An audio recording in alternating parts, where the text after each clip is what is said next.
বাকি বাংলাদেশের স্বার্থ, এবং সেদিকে ইনশাআল্লাহ আমরা এগিয়ে যাচ্ছি। আপনারা এখানে সংস্কার নিয়ে অনেকে অনেক কথা বলেছেন, কিন্তু হতাশা কেউ ব্যক্ত করেনি, কারণ আমরা সবাই আশাবাদী মানুষ।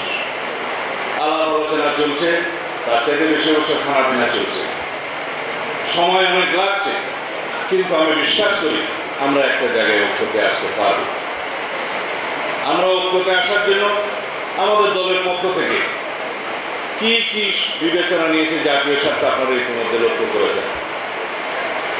আমরা বলেছি 10 বছরের বেশি কোনো ব্যক্তি বাংলাদেশে প্রধানমন্ত্রীত্বের আসনে বসতে পারবেন না। এখানেই স্বৈরাচারকে রুখে দেওয়া হলো, এখানেই ফ্যাসিবাদের উৎপত্তি বন্ধ করে দেওয়া হলো। তারপরে কি করা হবে? রাষ্ট্রের সমস্ত সাংবিধানিক এবং গণতান্ত্রিক প্রতিষ্ঠানগুলোকে এই গণতন্ত্রের রক্ষা কবচ হিসেবে শক্তিশালী ব্যক্তির উপরে দাঁড় করানো হবে।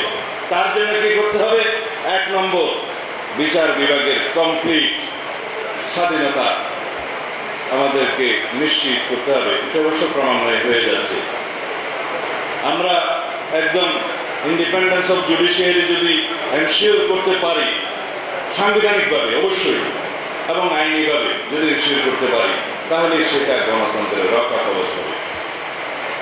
পার্লামেন্টে এমন কোন আইন পাস করা যাবে না যে আইনটা এই জুডিশিয়ারিতে চ্যালেঞ্জ হবে না।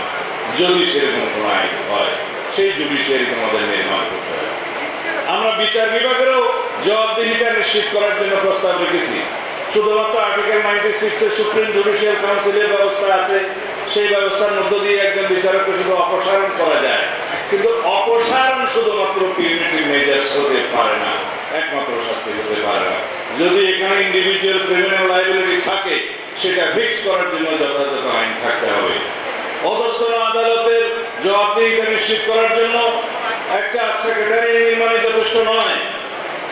সেই সেক্রেটারির মধ্য দিয়ে অধস্তন আদালত সমূহের তাদের জবাবদিহিতা এবং বিভিন্ন মিসকন্ডাক্টের জন্য তাদেরকে ব্যবস্থা নিতে হবে, সেই বিধান থাকতে হবে। অবশ্য আছে বলে মনে করি, কিন্তু সেটা প্রয়োগ আমরা দেখতে চাই।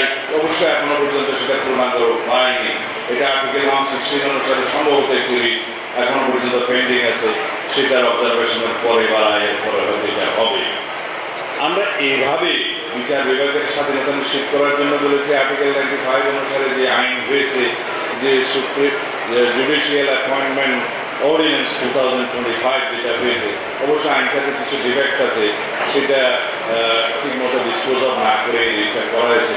তারপরে ওইটাকে আমরা স্বাগত জানাই, কারণ এর মধ্য দিয়ে জুডিশিয়ারি ইন্ডিপেন্ডেন্টলি ট্রান্সপারেন্টলি বিচারক নিয়োগ হবে এবং তারা এক পর্যায়ে অ্যাপিলেট ডিভিশনে যাবে, সেখান থেকেই চিফ জাস্টিস হবে। এইভাবে রাষ্ট্র ব্যবস্থার মধ্যে দীর্ঘদিন ধরে একটা যে ভূমে ধরা ব্যবস্থা ছিল, সেটার সংস্কার হবে, ওভারনাইট হবে না। আমি শুধু রক্ষা কবচ হিসেবে জুডিশিয়ারির কথা বললাম, কিন্তু রক্ষা কবচ হিসেবে এইটা এখানে এই press club, freedom of press সবচেয়ে বেশি জরুরি। যে দেশে ফ্রিডম অফ প্রেস 100%, সেই দেশে গণতন্ত্র 100%। সেটা আমাদেরকে বিশ্বাস করতে হবে। আমরা প্র্যাকটিসে দেখেছি পৃথিবীর ইতিহাসে তাই বলে। সুতরাং আমাদের সাংবাদিক বন্ধুগণ মনে রাখবেন, আপনারা যেন মালিকের চাকরি না করে বিবেকের চাকরি করেন। আপনারা যারা সাংবাদিকতা পেশায় জড়িত আছেন, গণমাধ্যমের সাথে জড়িত আছেন, অনেক বেশি দায়িত্ব আপনাদের এই জাতি বিনির্মাণের জন্য, ভবিষ্যৎ শক্তিশালী গণতান্ত্রিক কাঠামো এবং রাষ্ট্র কাঠামো দাঁড় করার জন্য আপনাদেরকে অবিরাম সংগ্রাম করতে হবে কলমের মধ্য দিয়ে। আজকাল অবশ্য কলম ছাড়াও এই ইলেকট্রনিক মিডিয়ার চেয়ে আরও বেশি ভালো হয়েছে। আপনারাও বিরত সংগ্রাম করে যাবেন।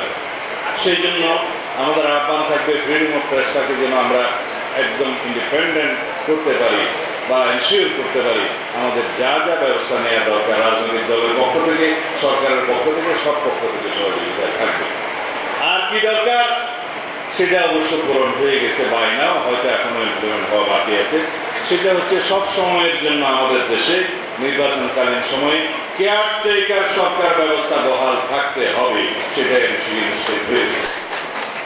সেজন্য আমরা দীর্ঘ 17 বছর সংগ্রাম করেছি তত্ত্বাবধায়ক সরকার পুনঃপ্রতিষ্ঠার জন্য, এবং তার মধ্য দিয়ে স্বচ্ছ নিরপেক্ষ এবং নির্বাচনের জন্য, স্বচ্ছ নিরপেক্ষ এবং কি বলে সুন্দর একটি নির্বাচন ব্যবস্থা প্রতিষ্ঠার জন্য যে নির্বাচন সংস্কার কমিশনের যে সমস্ত রিপোর্ট এসছে, এগুলো নিয়ে আমরা কথা বলেছি। তার মধ্যে অবশ্য অনেক বিতর্ক আছে, কিন্তু কেয়ারটেকার সরকার ব্যবস্থার মধ্য দিয়ে যদি সত্যিকার স্বাধীন নির্বাচন কমিশন নির্বাচন পরিচালনা করতে পারে, এখানে কিন্তু স্বৈরাচারের উৎপত্তিটা বন্ধ হয়ে যায়।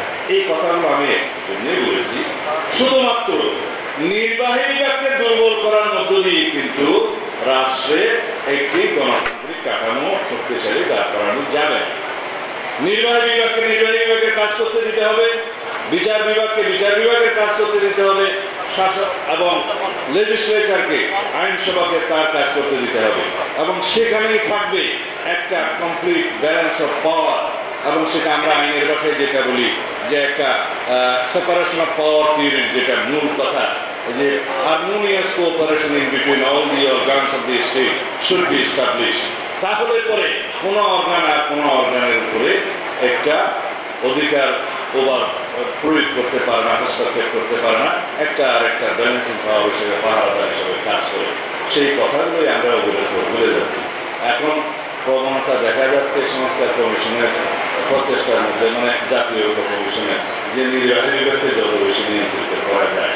সেটা নির্বাহী বিভাগকে অতীতে একজন স্বৈরাচার হয়েছিল, সেজন্য নির্বাহী বিভাগকে আমরা বিলুপ্ত করতে পারবো না, দুর্বল করতে পারবো না। একজন সংসদীয় পদ্ধতিতে স্বৈরাচার প্রতিষ্ঠা হয়েছিল, সেজন্য তো আমরা আইনসভাকে বিলুপ্ত করতে পারবো না, দুর্বল করতে পারবো না। আমাদেরকে চেষ্টা করতে হবে চেক অ্যান্ড ব্যালেন্স এবং একটা হারমোনিয়াস কোঅপারেশন, একটা মধুর সম্পর্ক এবং পাহারাদার সৃষ্টি করা, সেফগার্ড সৃষ্টি করার জন্য সকল অর্গানগুলোকে সেভাবে শক্তিশালী করা, সকল গণতান্ত্রিক এবং সাংবিধানিক প্রতিষ্ঠানগুলোকে শক্তিশালী ভিত্তির উপর দাঁড় করানো, যাতে করে তারা নিজস্ব এখতিয়ারের মধ্যে স্বাধীনভাবে কাজ করতে পারে। তাহলে আর কোনোদিন এই দেশে স্বৈরাচারের উৎপত্তি হবে না। আমরা ক্রমান্বয়ে সেদিকে যাচ্ছি। আমরা 70 অনুচ্ছেদের মধ্যে সংস্কার এনেছি, সবাই ঐক্যমত্য হয়েছে।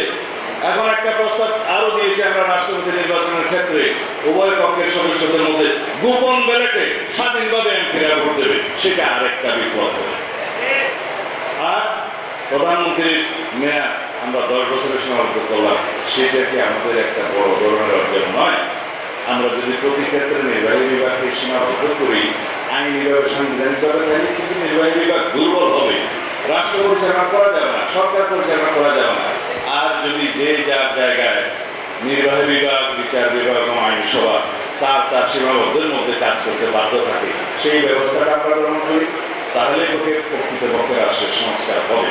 আমরা সেই সংস্কার চাই, যে সংস্কারের মধ্যে কোনো বিভাগের অধিকার খর্ব হবে না। আমরা সেই সংস্কার চাই, যেই সংস্কারের মধ্য দিয়ে রাষ্ট্রের একটি শক্তিশালী গণতান্ত্রিক রাষ্ট্র কাঠামো নির্মিত হবে। সেই সংস্কার আমরা চাই, যার মধ্য দিয়ে রাষ্ট্র কাঠামো সংস্কার হবে, সংবিধানের গণতান্ত্রিক সংস্কার হবে, এবং যার ফলশ্রুতিতে আমরা দেশ জাতির মধ্যে একটা অর্থনৈতিক মুক্তি অর্জন করতে পারব। সেই রাষ্ট্র ব্যবস্থা, সেই সমাজ ব্যবস্থা আমরা কামনা করি। আমি এর বিষয়ে উত্তর দিতে চাই না। আমাদের